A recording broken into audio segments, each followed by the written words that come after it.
Go ahead. So basically what we do is cover everything that we touch during the tattoo, so that we're not transmitting diseases.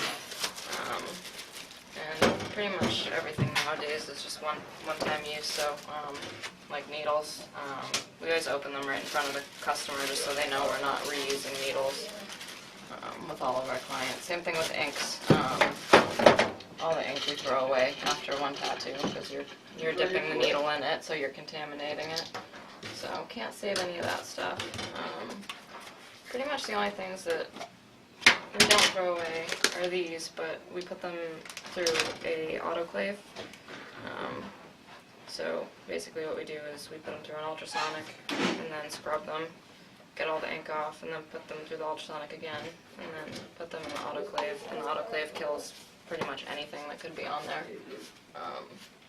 It's kind of complicated though, because you get test strips in the mail from the autoclave company, so you put them through with each cycle, and you send them back just to make sure that everything's working. Just so you know, you're not giving anybody anything. So it's a lot more sterile nowadays than it used to be. Did you have to take any classes? Oh yeah. We take a bloodborne pathogens course. I believe that's once every year or once every 2 years. Yeah, me too. Which basically, I could probably teach the class by now because I've been tattooing so long, so I've taken it so many times. How long have you been tattooing for? I have been, 7 years? 6 or 7 years. So. In this location, or have you been all around? Oh, I've been everywhere. I started in Colorado. Are you from Colorado? I'm not. I grew up here, and then I moved there after high school. And then I lasted there about 3 years. I was tattooing there for about 6 months, so that's where it all started, as far as tattooing. How much are those? And then I came back here, and I worked at a few shops. I worked up in New Hampshire, and then this is pretty much the first shop that I've been 100% comfortable in. When is it? It's tough finding a shop to work in. It's not like other careers. It's more like a family. I mean, you're with each other every day for a long time, and I don't know. It's just a lot more close knit than most careers. We kind of network with other tattooers in the area too. We kind of all know each other. We all do conventions together, and so it's a pretty cool career. So you've liked where you're settled now? Yeah, I love it here. What made you get into tattooing?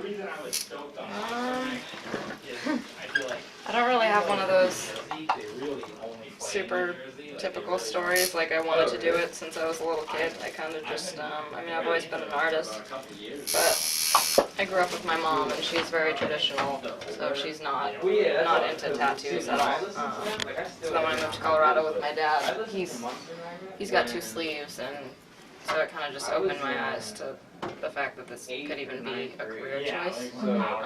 So I never really thought about it until then, but I mean, the second I started, that was it. You knew it was what you wanted to do. So, I heard like 1 or 2 yeah. maybe after. Now, what do you specialize? I know that there are different types of tattoos, like color and black and white. I do more black and gray, realistic, which is another reason I like working at this shop so much, because there's pretty much somebody here for everything. Like Josh does all the traditional, Brandy does kind of like the new schooly, so there's constantly somebody to learn from. Which is kind of a big thing in this industry, because there's so much to learn, and there's so many different techniques all the time, new products to use, and I mean, it's one of those careers where you never stop learning, and if you think that you know everything, you should probably just quit, because it's not how tattooing is at all. It's just a constant learning experience. So. I'm pretty sure. What's the most interesting tattoo you've given someone? Oh boy. Off the top of your head, doesn't? Every time a New England sports team wins some kind of series, like when the Bruins won the Stanley Cup a few years ago, butt cheek Bruins tattoos. Is that the one that was out in your book out? Yeah. I saw that. So like that was probably the most interesting day I've had tattooing. 3 friends came in and they all got the Bruins logo on their butt cheeks. So that was, and it's funny too because like tattoos that you think would be super simple like that, that's actually one of the most difficult tattoos to do because it's all perfect circles and straight lines, and those are pretty much the hardest thing to do. So people think like, oh, can we just do this real quick? It's like, it's not going to be real quick. It's actually really hard, so it takes a little while, but Baby. yeah. What? I'm gonna pause this. What's your name? Jessica. And what are you here to get? I am here to finish off a tattoo that Jenny has been working on this for the better part of a month now. So how long is this session gonna take, do you think? How long do you think it's going to take? I mean, I kind of just go till you want to stop. As far as finishing the whole thing, 3-4 hours. Couple Got a lot hours? going on. So. Yeah, there's a lot of detail, a lot of color. So she started off with the outline, and I came back a couple weeks later and started with the shading. And Does this hurt your back? does it hurt? Yeah. Yeah, A lot. it hurts, but it's not excruciating. Is this the only tattoo that you have, or do you have a couple of them? No, I had 4 tattoos to start off with, and this is one that kind of joins them all. Oh, okay. So this isn't my first time. And covers It's not your one. first Yes, time around the rodeo? It covers one of my first tattoo, in fact. Oh, okay. So, So like those TV shows where they don't like the tattoo that they have and they have it covered? well, I didn't actually dislike this tattoo. It's just that I got each of the tattoos at a different point in my life, and they just didn't kind of have a cohesion at all. So I wanted something to kind of bring everything together. And Jenny made this design, and it's absolutely beautiful and does exactly what I want. So. Just gonna... Yeah, so we already started covering. There was a design right here, so we're just going over it, and by the time everything's all filled in, you won't even be able to tell it's there. So she also had this too, and she had the tree. So we just kind of, because it was a little older, we re-outlined the tree and added a little more background to it, because it kind of looked like this before, but it was very light. It was like this. So basically we're just bringing that up and kind of reviving it a little bit. Right. So are you getting the colors together right now? Yeah. And there's a lot of them.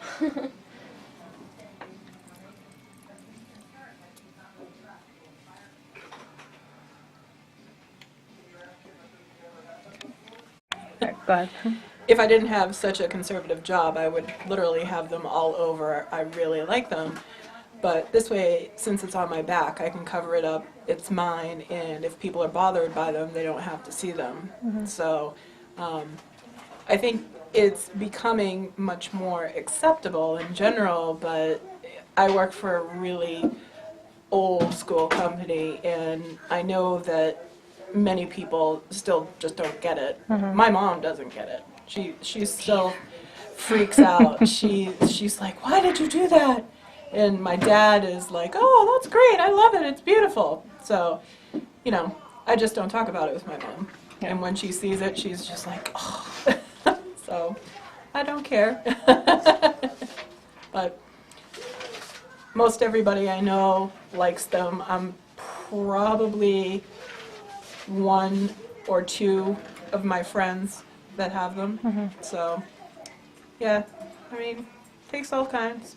So, I'm a pretty boring character. So, but I love. You're not a boring character. Well, you know, I'm not an artistic person or anything like that. But this is something that I really enjoy. And self-expression. And I feel like I love art, and this is a way to express art that's very personal. Exactly. I mean, one of my best friends, he has a couple. He has a pretty large one on his arm and another one on his chest, and his mom is not okay with it at all. She's starting to kick him out of the house and everything, but I mean, it's a way of expressing himself. He got one for his friend who passed away, and it's beautiful, and you know, there's nothing wrong with that. So. Right. And, you know, for me, they're all symbolic. You know, when I came in to talk with Jenny about what they all meant to me, they all have a story. And this has a story behind it as well, because one of the flowers on my back is a hollyhock, and my daughter's name is Hollis, and so that was my representation of her. I also have fish on my back, which is also a representation of her because she's a Pisces. So most of mine are symbolic in nature, always have been. I have butterfly on my neck for, I had thyroid cancer, and the thyroid is a butterfly-shaped gland, so that's why I have the butterfly. Yeah, I have the one that I have on my hip. I had a friend, the same friend, who passed away, and it was a line from what was read at his funeral. So, I mean, Yep. I see nothing wrong with that. Mm-hmm. Having that on my body, I mean, I look at it and I love it, and I reminds me of him. Yep. So, Remember. exactly. Yep. Yeah. Alright, it's about to get loud in here. You about to start it up? Yep. All right. You ready? Oh yeah. Always ready. Yep. Probably not going to be able to talk too much during this part, so I'm just gonna Yeah. film her doing it, and then I'll get out of both of yours your way.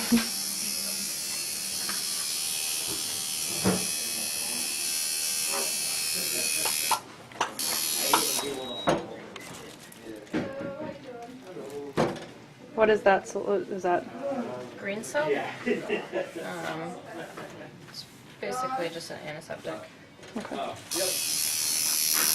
of keeps it clean. Hey man.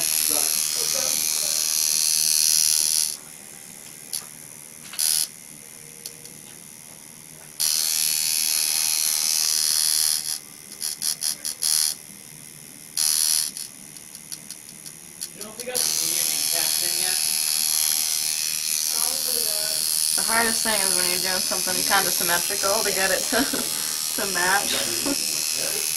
So sometimes it takes a little longer, not because you're tattooing longer, just because you have to stop every 5 seconds and kind of look and make sure. It's going the way you want it to Yeah. go.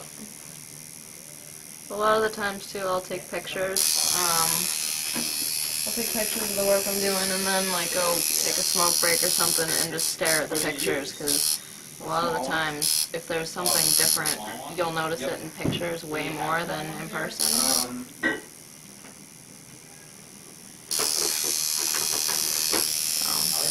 a lot of little tricks and Things you pick up along the way, Yeah. since you've been doing it for a while. different techniques.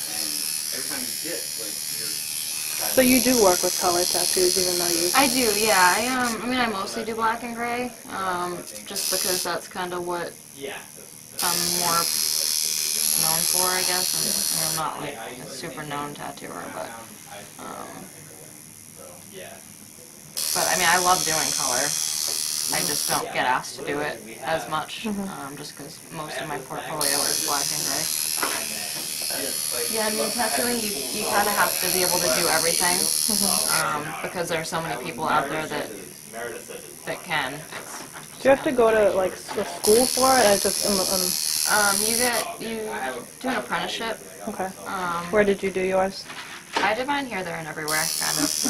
When I tattooed in Colorado, you weren't licensed as a artist. It was just a shop that was licensed.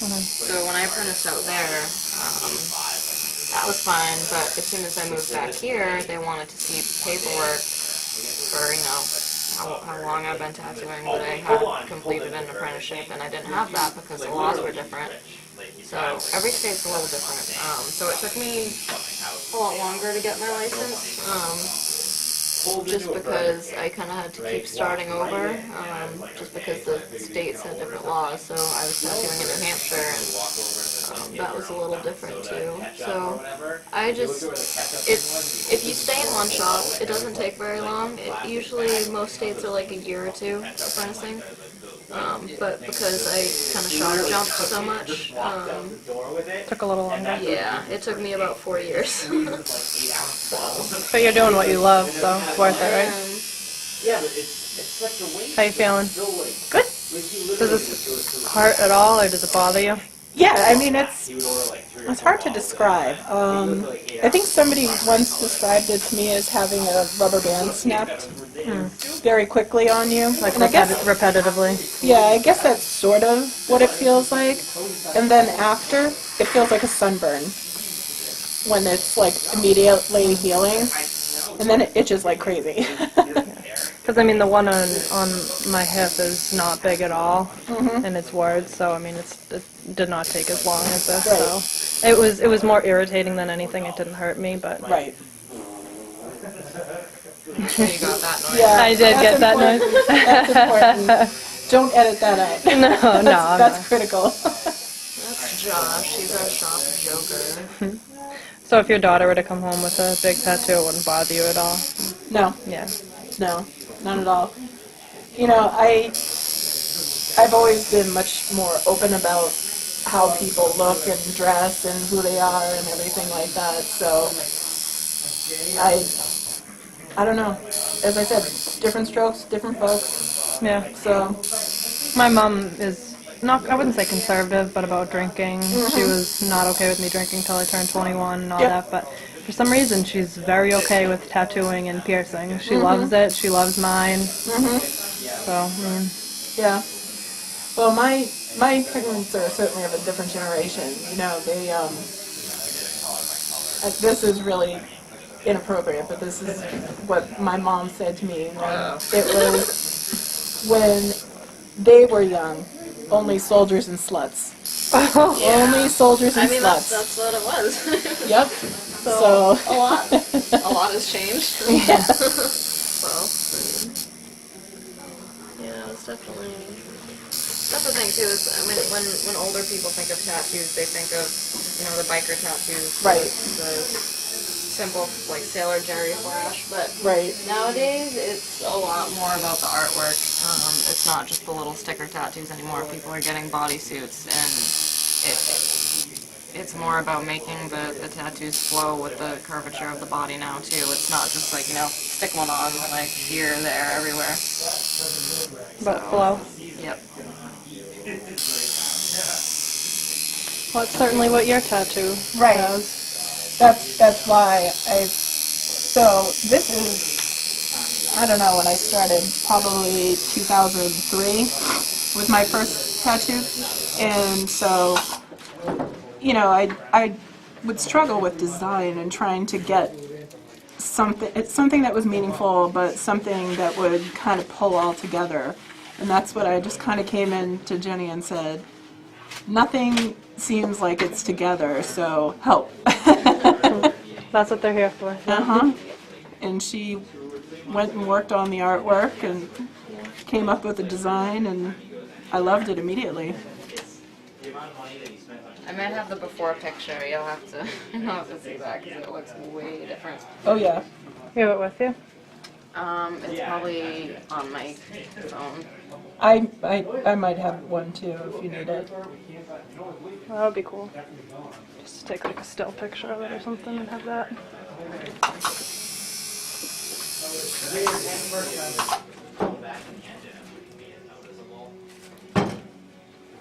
So how often do you reapply that soap? I mean, it's pretty much just when it starts to get to the point where you can't see what you're doing. Because I mean, the ink does get kind of everywhere. Everybody's different though. I mean, every artist has different techniques. Some artists don't even use this. Some just dry wipe it and don't use this till the very end, which is very painful. Because it's basically just rubbing an open wound with a dry paper towel. So yeah, everybody's a little different. Why would you do that? I mean, some people think that the green soap waters down the ink. But I mean, I've never had a problem with it, so I don't really worry about that. I think I would much rather have someone use soap than... Yeah. The soap to me is like the best thing in the world. I love the smell of it. I love. That's what everybody Must feel says. good. Yeah, I don't even smell it anymore. I love the smell of it. I've had clients ask me if they can like take a little bit of it home with them. I'm like, I don't. Okay, if you really want to. Yeah, great.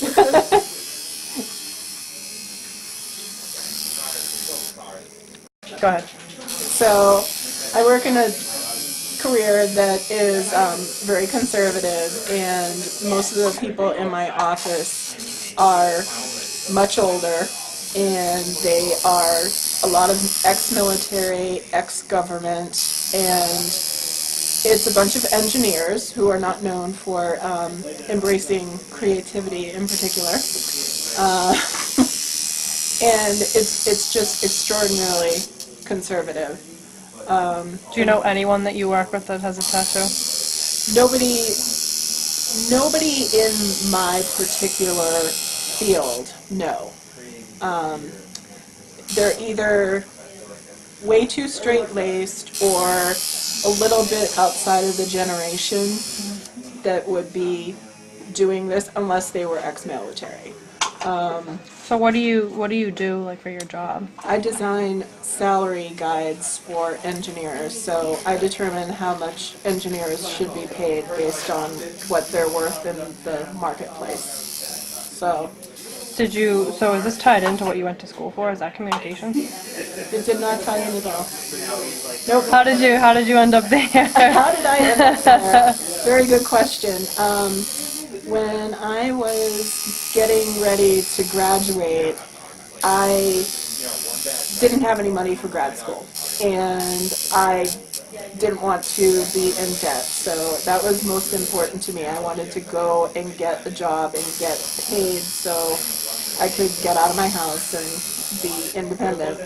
So in my last, I want to say, semester of college, I decided I better take some business courses so I can go and find a job where I can get to work right away. And I did an internship for my job is called compensation, for a compensation department, and I just loved it because it combined the writing that I love to do with math, which I didn't think I was good at, but it turns out I'm really good at, and analysis, and kind of picking apart people's jobs and figuring out what they actually do, and just listening to them describe their work. So I always found it kind of fascinating. It's not unlike what you're doing, asking Jenny what she does and how it all works.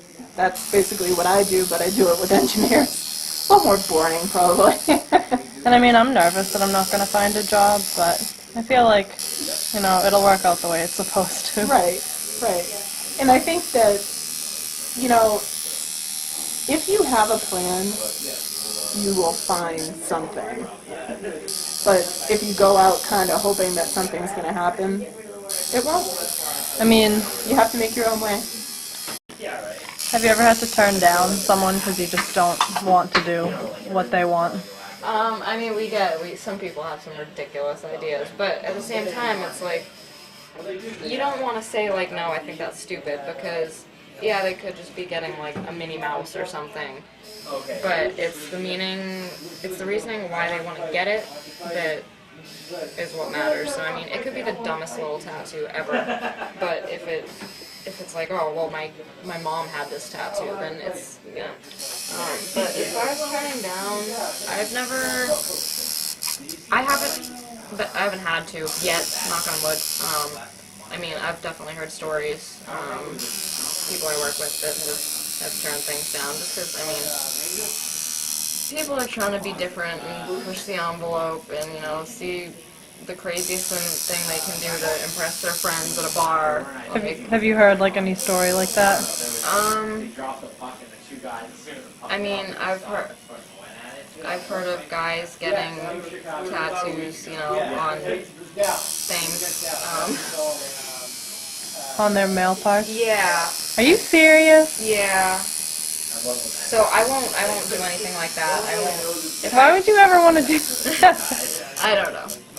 People got some interesting ideas. So yeah, I mean, it's kind of one of those, we can refuse service to anyone if we want to, but I mean, we don't luckily get a lot of that, so, at least in this area. I'm sure it varies place to place. But yeah, I haven't had to turn anything down, and I'm sure after this interview comes out, I'll probably be turning things down because people are just gonna want to try to test me after seeing this. No, this is just in my class. I don't know if many people in my class would be getting tattoos, and I mean, yet again, I don't know. You never know. It's just not into it at all. Like, this place is ridiculous.